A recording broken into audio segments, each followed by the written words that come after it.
My name is Rhapsody and welcome to Yu-Gi-Oh! Duelists of the Roses. It's basically the love child of chess and Yu-Gi-Oh! If you've ever played either or both. So we're going to start off a new game here.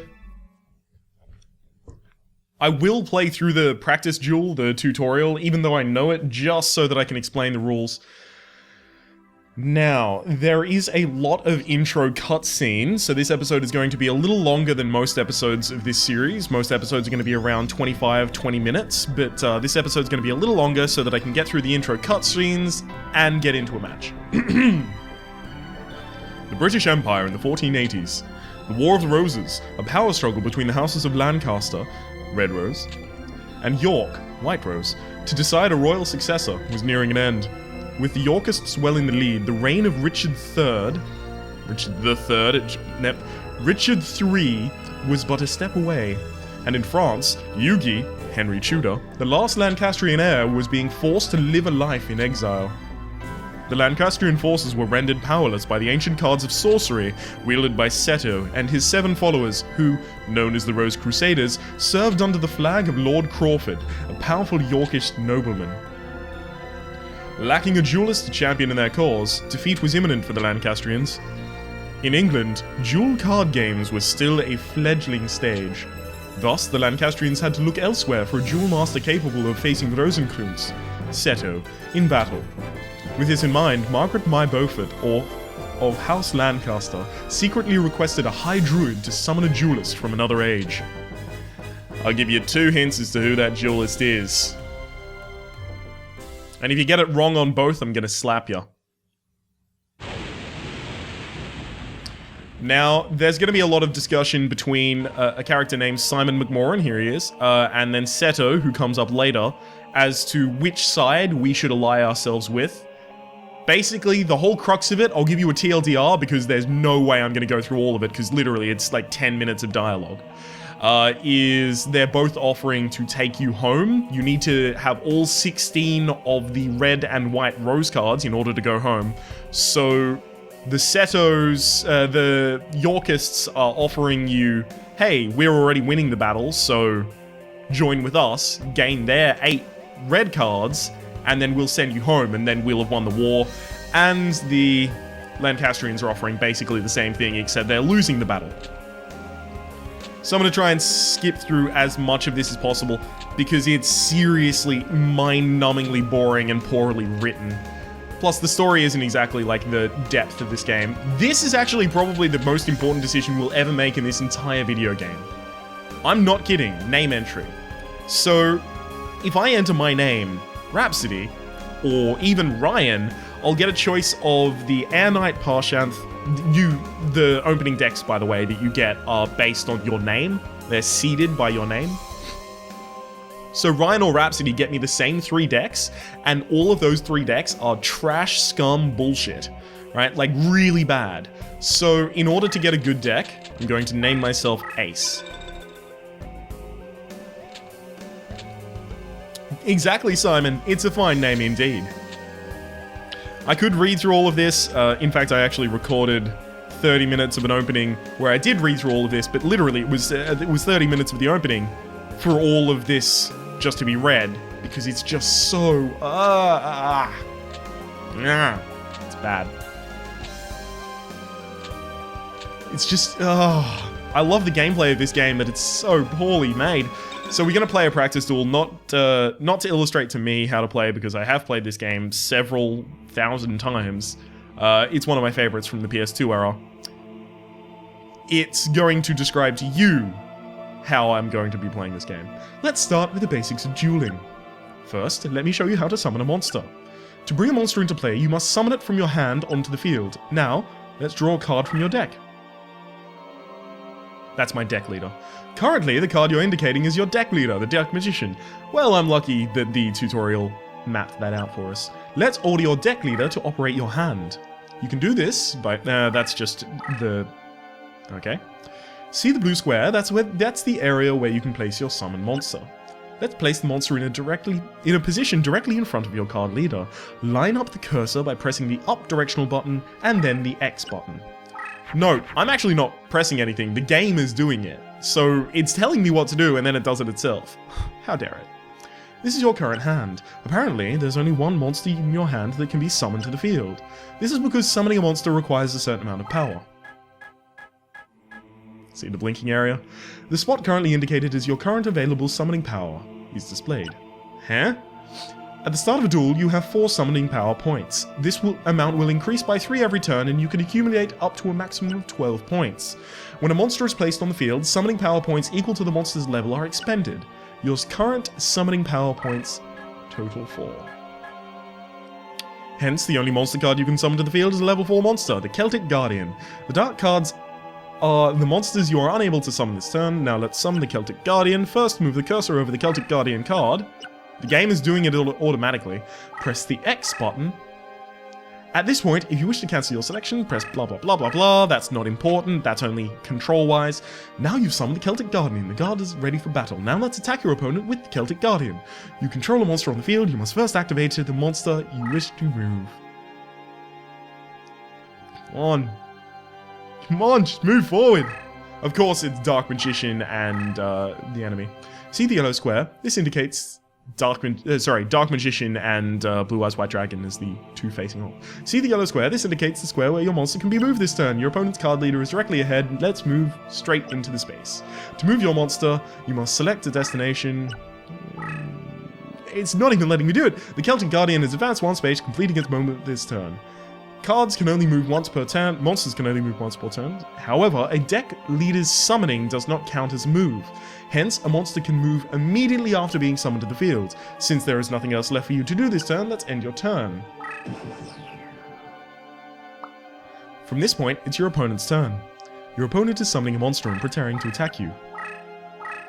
That's what we should have done, move forward and then summon something and move that forward. Oh excellent, we get to fight the baby dragon. Now it's your turn. There's an enemy monster heading your way. Let's use the Celtic Guardian to eliminate the threat. To attack your opponent's monster, all you need to do is move your monster into the same space occupied by the enemy monster. A monster attacking another monster is referred to as a battle. The outcome of a battle is decided by the attack and defense factors of each respective monster. Putting the outcome aside, let's attack. Remember how to move your monster? Let's do it. It's doing it for me. Oh, this is a glitch, by the way. These battles are a little bit glitched in terms of their kind of graphics. Other than that, it's completely fine. You've eliminated your opponent's monster and moved 1 space closer to your opponent's deck leader. However, your opponent is now aware of your monster's strength and will probably bring a more powerful monster into play to retaliate. Now, let's take a look at the factors that govern the outcome of a battle. Here's how your attack played out. Your Celtic Guardian was in the attack position. Your monster automatically assumes the attack position when it is moved. The attack position indicates your monster has either moved or attacked. The monster that doesn't move and holds its position is said to be in defense position. Currently, your Celtic Guardian and the opposing baby dragon are both in the attack position. The outcome of the battle is decided by comparing the strengths of each monster. In this case, both monsters are in attack position, hence the attack factors of both monsters are compared. The attack of the Celtic Guardian is 14,000. 1,400. The attack of the baby dragon is 1,200.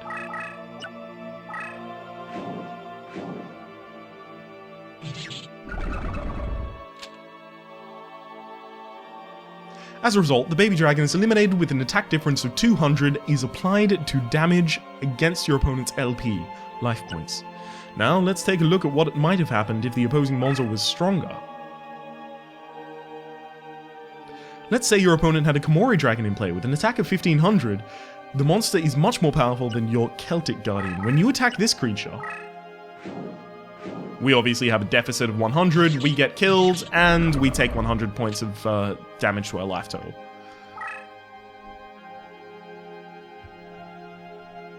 What if the attacks are equal? Both of them die. I'm just gonna try and skip through as much of this as possible because, seriously, This is unfortunately something that does need to be explained off the top of the game, but it's a little bit grueling to get through. Now let's take a look at the defense position. Our attackers compared against their defense. Hard Armor is a monster with high defense factor. The card is currently played in the horizontal in the defense position. The monster is set in this position, cannot move or attack, blah blah blah blah blah. Although the defense of the hard armor is fairly high, it is nothing compared to the attacking Celtic Guardian. Let's attack this monster. So 1400 is compared against 1200, which is its defense points, but no damage is dealt to the opponent's life points because it was in defending position.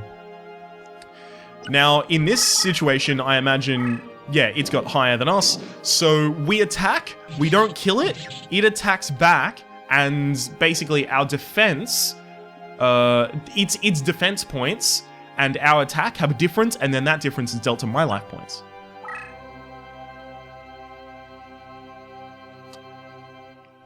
If it's equal to my attack, I attack it and I kill it, I believe. Oh, attack it and nothing happens. Interesting. Now let's continue the duel. Lovely. Your opponent's leader is unsupported and defenseless, leaving it wide open for a direct attack. Cool, so direct attack, we can just literally attack in for 1400 life points. This is typically how battles end. You're on your way to victory! It's important to avoid direct attacks as much as possible. You should act immediately whenever any enemy monster is approaching your leader. Currently you're winning, however your opponent may retaliate. With this in mind, summon a monster with high defense points.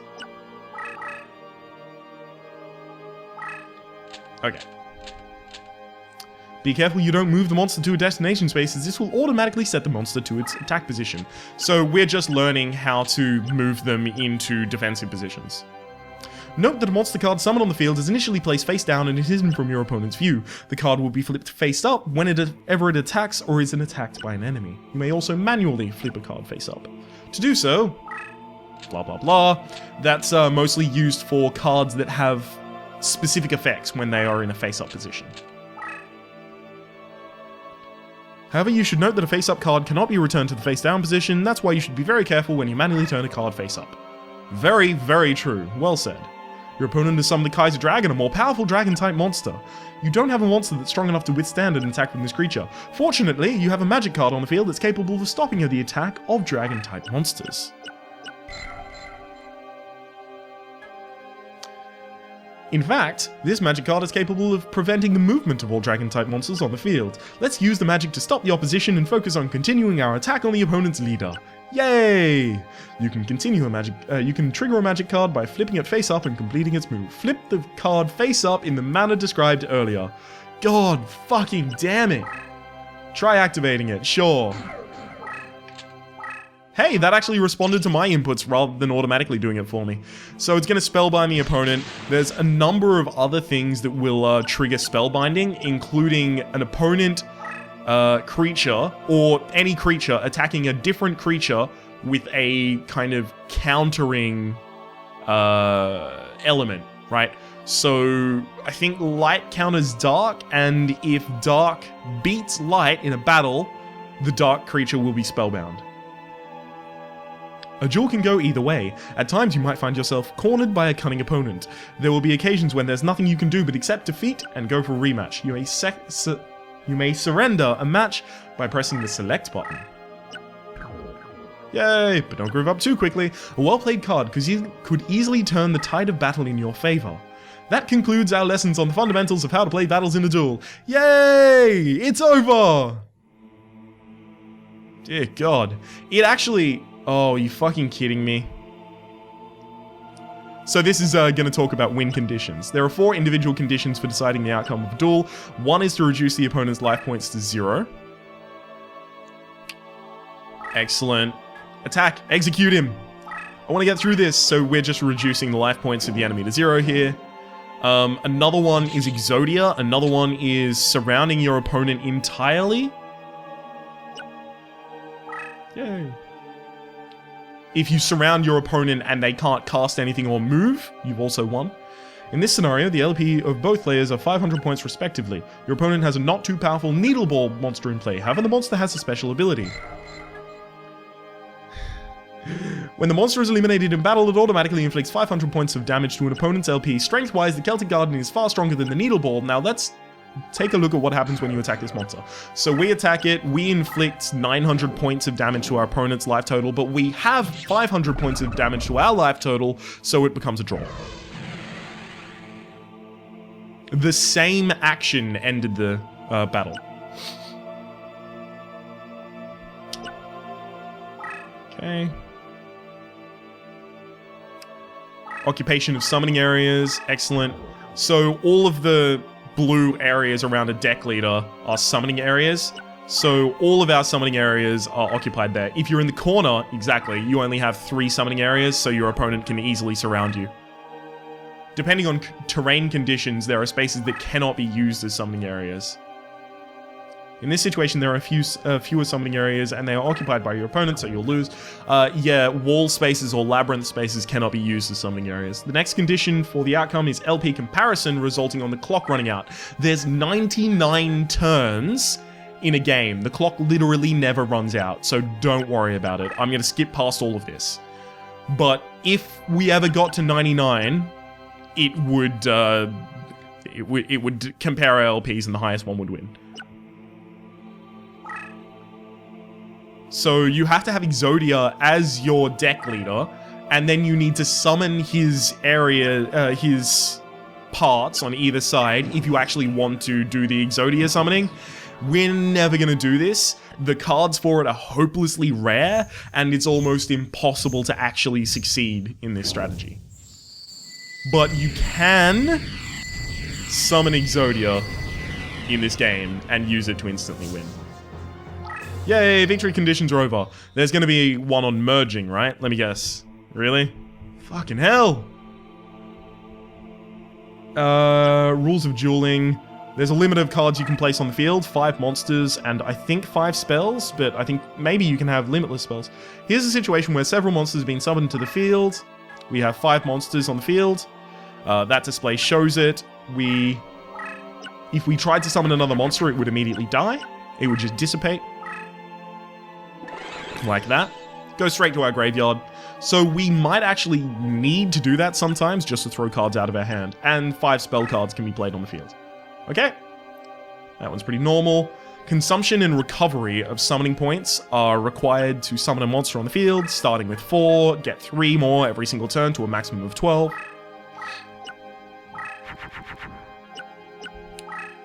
God damn it.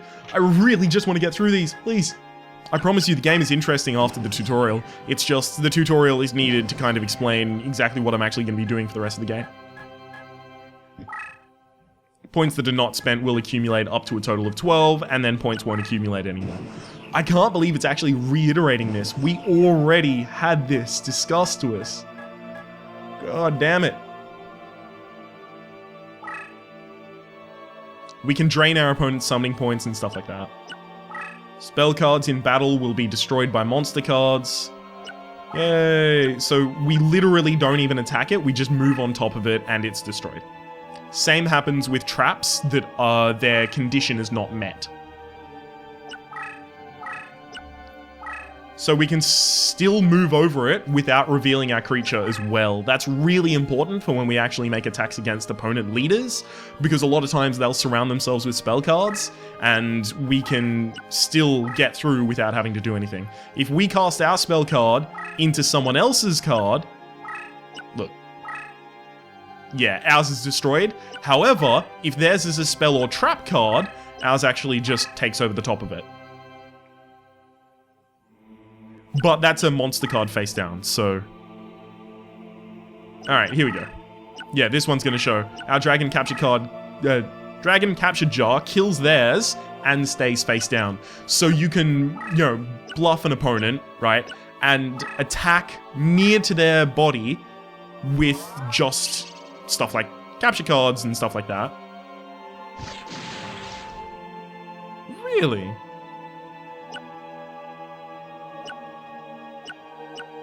Oh, right, when it completes a movement face up. Okay, never mind.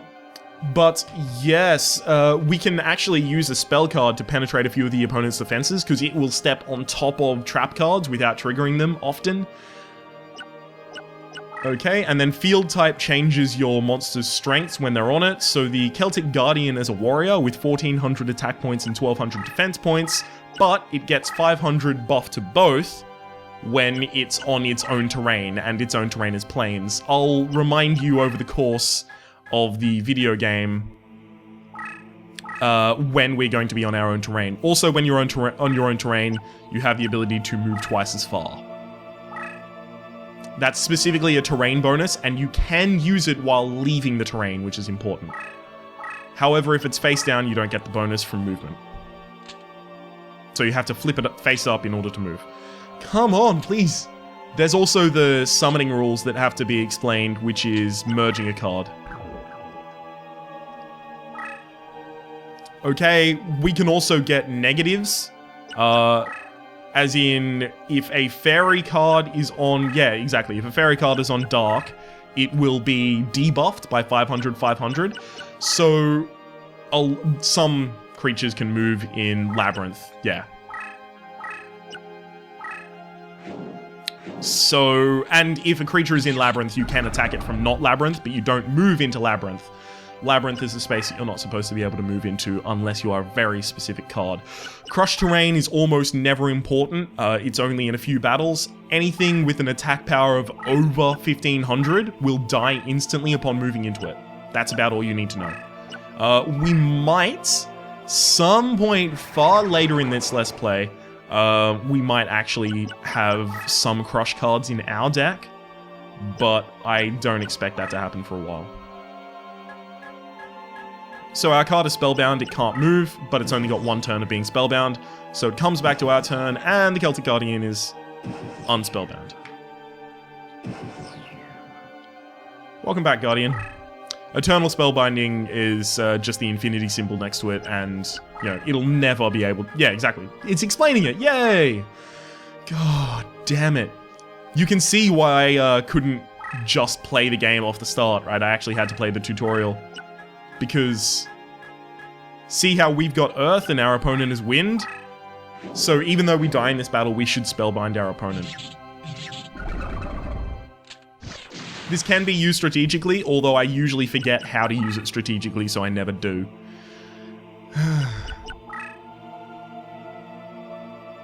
This never happens. Depending on how desperate a situation is and how gifted you are as a duelist, you may be granted the opportunity to attempt a destiny draw. It looks like a victory may smile upon you. This is your chance to draw the card that could turn the tables against your enemy. The destiny draw opportunity is signaled by flashing the area that is normally used to indicate you can summon a monster from your hand. Yeah, this literally never happens, so it explains this and then never happens. Drawing when this condition is indicated will usually result in drawing of a card that can help you in your current predicament. Try drawing a card now. I've actually never seen this happen. So, Dark Hole is a spell card that destroys all cards currently in play. It can only happen once a duel, and it's based on luck, and it won't happen if your hand already exceeds 5 cards, and in that case you need to reduce your hand for the following turn in hopes of triggering a destiny draw. Yeah, it's seriously never happens, so don't get your hopes up about seeing that ever happen. All your cards are eternally bound to the duelist. An indication of this is provided by rank. Also, I'm gonna skip over this as fast as I can. We can rank up our deck leader, and then our deck leader can have specific leader abilities. Oh, it's showing them, I guess. But yeah, our deck leader can have specific leader abilities, but you actually have to play in an absurd amount for your leader to actually start getting abilities, right? Over the course of our Let's Play, maybe our deck leader will be promoted twice. Maybe. And you only start getting deck leader abilities when you're promoted like 10, 15 times. It's absurd. Mostly we just need to worry about our opponent's deck leaders and their deck leader abilities. So I will actually go through those when it is relevant. Holy shit, we're done. If I actually also wanted to go through all of the dialogue, this would be like a 1-hour episode of me just fucking going through that bullshit. Alright, choose a deck leader whose ringings are true to your soul. Sorry, the minute resonations are true to our soul. There we go. So we're taking the Patrician of Darkness deck. This deck specifically is loaded with a lot of plant cards and a lot of zombie cards. Now, when you summon cards to the field, you can summon them in a specific order. If you elect 2 cards that cannot merge, the second card will kill the first card and then be played. But if you select 2 cards and they can merge, they'll merge and then the merged monster will be played. So if you have a lot of low, cheap creatures and they can merge together in interesting ways to create really powerful cards, you can get out stupidly powerful cards really early. And it doesn't cost you summoning points, because you only pay the summoning cost of the card with the highest summoning cost out of all of the cards that you cast in a turn. I'll explain that again when we actually get to use it. They're just arguing about which team I should join, but I'm going to join the Lancastrians because you get to play the game again, and then I get to join the Yorkists and do it in reverse. Anyhow, the reason I've chosen the Patrician of Darkness deck is because there are a number of merges I can make to make really powerful creatures from really weak creatures, which means that most opening hands are going to be really good for us. And the powerful creatures that we make can make our other creatures more powerful, so we can succeed on terrains that don't even like zombies or plants. So terrains that don't favor zombies would be... side with Lancastrians. The sides that don't like zombies would be the mountain... I think that actually might be it. Mountain spaces. And toon spaces. And ones that don't like plants are wasteland spaces and toon spaces as well. Yay, so now we get to go talk to Yugi! Oh, dear God, you can see why I'm making this a longer episode, can't you? Just so that I can actually get through some progress at some point in the near future. Yeah, I'm probably going to make this about a 40 to 50 minute episode just so that I can actually start to play some of the video game before, you know, we have to say goodbye. I'd like to actually be able to show you what you're purchasing into, basically, by starting to watch this Let's Play. Oh, dear God. Oh, also, your deck cost combined must cost less than your opponent's deck cost. So the more powerful creatures you put in, the higher your deck cost will be. The more powerful spells you put in, the higher deck cost will be. Your deck cost needs to be lower than your opponent's deck cost in order for you to actually duel them and gain their card, which is ultimately what you're trying to do here. So, another reason to take the Patrician of Darkness is that your deck cost is low because all of your creatures are bad, but you can summon powerful creatures by merging them. Hey.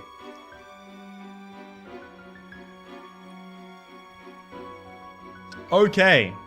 So, we're going to start against Rex Raptor in Dukesbury. And the reason we're going to start against Rex Raptor, is because his whole thing is, yeah, Wasteland. This space that we are currently being summoned to. By the way, it doesn't hurt that the Patrician of Darkness looks bad fucking ass. Wait. There we go. Seriously looks badass. Anyway... his whole thing is Labyrinth, which can't move into. Well, actually, one of my cards can move into. And the... Oh, what's it called again? Wasteland, yes. Wasteland terrain, and Wasteland terrain is good for zombie creatures, so yay. Also, I could summon Yami, which turns it to Dark Terrain, which is also good for zombie creatures, but it's not good for my opponent's creatures. Rex Raptor... Raptor obviously is going to be summoning dinosaurs. Dinosaurs are good on Wasteland, but they're not good on Dark. So I could change the battlefield to my advantage. I also have a rock creature, I guess. This is not a particularly good opening hand, to be honest with you. So I kind of want to throw away as many creatures as I can. So I'm going to throw all of those. So you can see I'm paying 4 summoning cost. You can see that just above where the 3 is here. It's got SM 4. I'm paying 4 summoning costs because the Lizard costs 4. I guess so does the Stone Ghost. Even though their combined cost would be 11. Because this kills this, that kills that, and then it's summoned. The reason that I want to do that is to trash as many cards from my hand so that I can get down to the good cards. Right? If you can trash cards from your hand, there's almost no reason not to. Now, we're not going to move up here because it will limit our summoning spaces. And also, this guy, if he just summoned, like... Exactly, if he summoned the two-headed King Rex, summoning level 4, so he could summon a two-headed King Rex, right, on the first turn, and it would get the buff from the arena, so it would be 2100 and 1700 for attack and defense, respectively. So that's why we didn't want to get that, basically.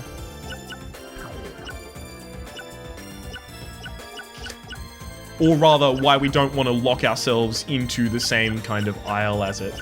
So we're getting really bad luck with our draws, actually.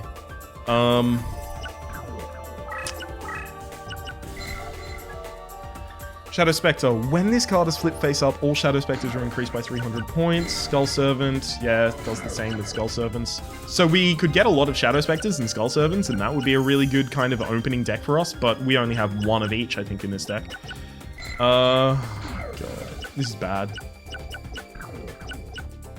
Okay, I'm gonna move back in this direction, and then I'm going to summon 2 of these, and then Yami. This is just to throw them out of my hand, so that I can draw down into better cards, and then I'm gonna move Yami forwards. Yami transforms everything that is within 2 movement spaces from where you originally cast the card. Oh, fuck. Trachodon. Everything from where you originally cast the card within 2 spaces to the dark terrain, so we'll be able to make advantage of that. So, there's the Trachodon. Attacking my Stone Ghost. Yeah. Now, it might look kind of cool, but this shit plays literally every time a creature combats another creature in any way, regardless of whether it wins the fight, loses the fight, draws the fight. It's so time consuming. I did want to show it off once though before I disable it. Okay. Whoops.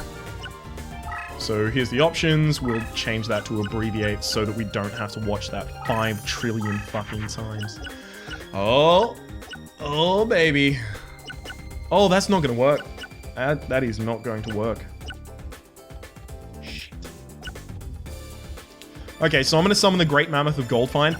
I have a plant card in hand. This is important. It's one of the huge combo cards. Any plant.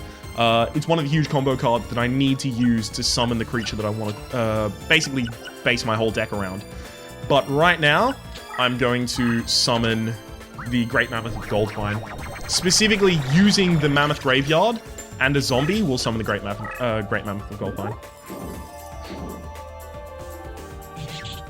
Oh, I could have done 500 more life points of damage if I triggered Yami first. Because then my opponent wouldn't be buffed from the terrain, but I would be buffed from the terrain, so it would be 500 more points of damage. Oh well. Hopefully that doesn't turn the tide of the match. Okay. Now really all I'm hoping is to draw a decently powerful zombie card or a weak zombie card and a decently powerful combo card for it. Oh, that's unfortunate. Thank you, really? Oh, this is a really bad opening hand. This is a really bad hand. Okay. So in order to get it out of my hand, I'll summon the living vase and move it over here. Living vase, sorry. Then I'm gonna move myself there. Okay. So I just had to throw it out of my hand so that I don't have, you know, that trash basically clogging up my hand. I might have to wait a turn in order to summon some of the more expensive trash cards in my hand so that I can free up my hand. Oh, this is bad. Huh! Oh, that's not good enough. Damn it. I need to be proactive. Okay, so I'm gonna summon Fiend's Hand. It's going to merge with Living Vase. And it's gonna summon the Living Wood. Yeah, Wood Remains. And then I'm gonna buff it. I feel so bad about having to do it in that fashion. Little D. Seriously, that creature is named after a tiny penis. I find that hilarious. Now, what we really want to do is get a powerful zombie, or a moderately powerful zombie at least, over 1,000 attack points without the terrain bonus. And any plant card, we merge those two, and then we'll get some shit going on. Unfortunately, this is now a zombie card, so I would have to merge another plant card with it. Fiend.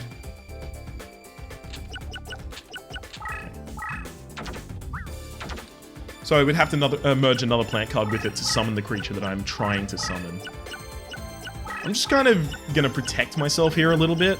I don't think that Raptor has anything in his deck that can protect against me or go over terrain, so I shouldn't have to worry too much. Hey, he just killed one of his own cards because he's so scared of the Great Mammoth of Goldfine.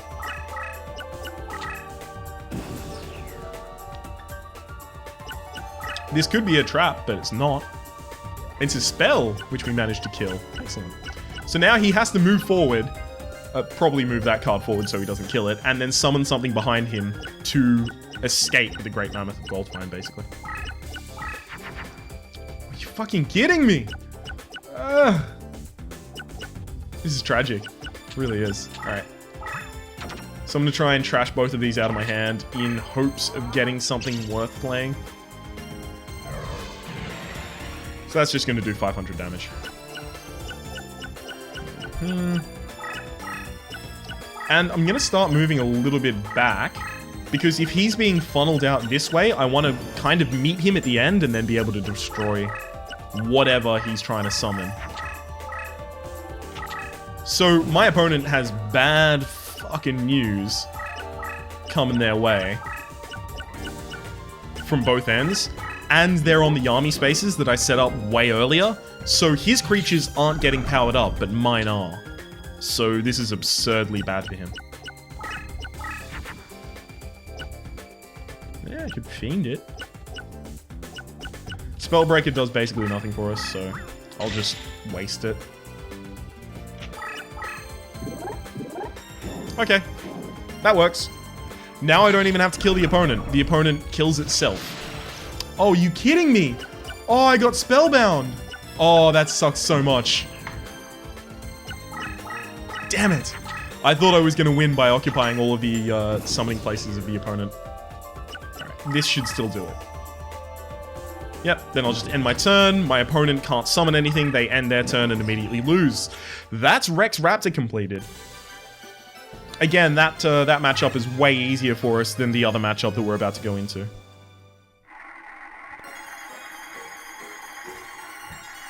Also, at the end of every match, you get to play the Graveyard Slot Machine. You can take cards from the graveyard and add them to your deck collection. So, it really doesn't matter which ones we hit. If you hit 3 of the same type, though, you can summon... Or rather, you get a special card, and the special card is usually pretty powerful. What? Me? Lose? I don't believe it! We got it. We got that Rose card. Hell yeah. Now, the next fight that we really want to get engaged in is this one. So this guy is a Necromancer, so he's obviously got a lot of zombie cards in his deck. And we want those zombie cards. We really do. So let's go check out our deck just quickly. We want to make it cost less, but we actually don't have any significantly lower cost creatures than our high cost creatures. So actually we can't do anything at the moment to make our deck cost less. So instead we'll just do what is also probably going to be quite a quick fight over here, the Darkness Ruler in St. Albans. This guy uses Fiends, but he also uses a Darkness area, which is, that's right, powerful for zombies. He couldn't make more mistakes. Basically, the big worry about this enemy is that he summons the King of Yamankai quickly, and the King of Yamankai is really, really not good business for us. Okay, so I'm going to try and trash a lot of the cards that are not going to help me out of my hand. I also left a zombie card in my hand, so that if I do get a powerful plant or a zombie combo and a plant, I can summon what I'm trying to summon. So the King of Yamankai itself is 5, so he wouldn't be able to summon it on the first turn. Basically, the only thing that he could do on the first turn is summon something with a cost of 2, or just a spell or a trap, and then the next turn he'd be able to summon the King of Yamankai. And it's annoying because it would be 2.5k attack power.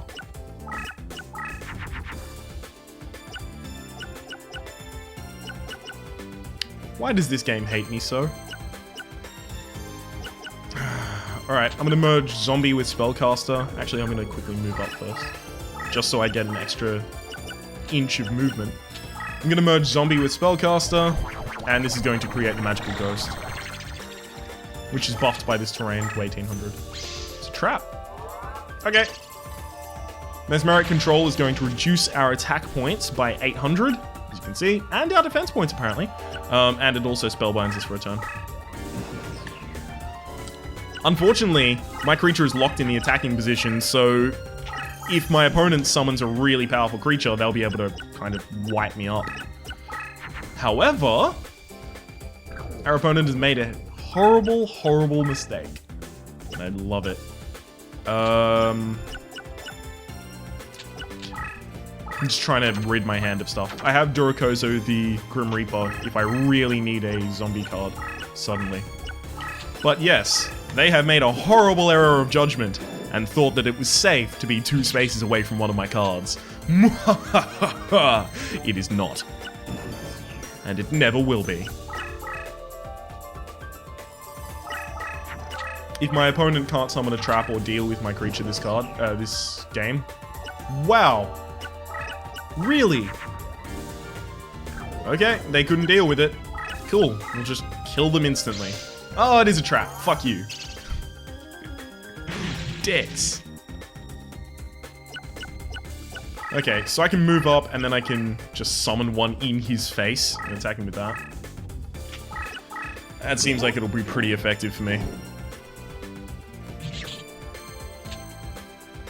Although my opponent can summon something here and attack me immediately as well, so I'll move something here, preventing that from being an opportunity.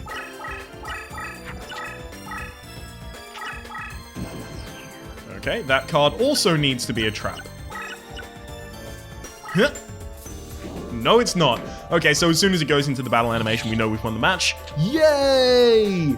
This is also 45 minutes into the episode, so I'm actually going to end it here after winning this match and doing our graveyard slottery. Graveyard slottery? Graveyard slot lottery. Okay, so because so few things went into the graveyard that game, there's all these false traps here, right? So we can get our opponent's deck leader, we can get the 2 traps they played against us, or any of these fake traps. It says false on the front, but it's called the card Fake Trap. The Fake Trap, however, is worth 5 DC, or 1 DC, or 0 DC. It's worth a pitifully low amount of DC. So if we take a powerful card out of our deck and put a Fake Trap in, it won't significantly affect our deck, but it will give us the ability to kind of fake a lower deck cost so we can fight weaker enemies. Although I actually kind of want to get the traps, because traps are really powerful to have in decks. That's really good. Oh yeah! I don't care about getting the King of Yamankai, so I kind of actually want to get a fake trap. And again, I'm getting the fake trap so that I can fake a lower deck cost.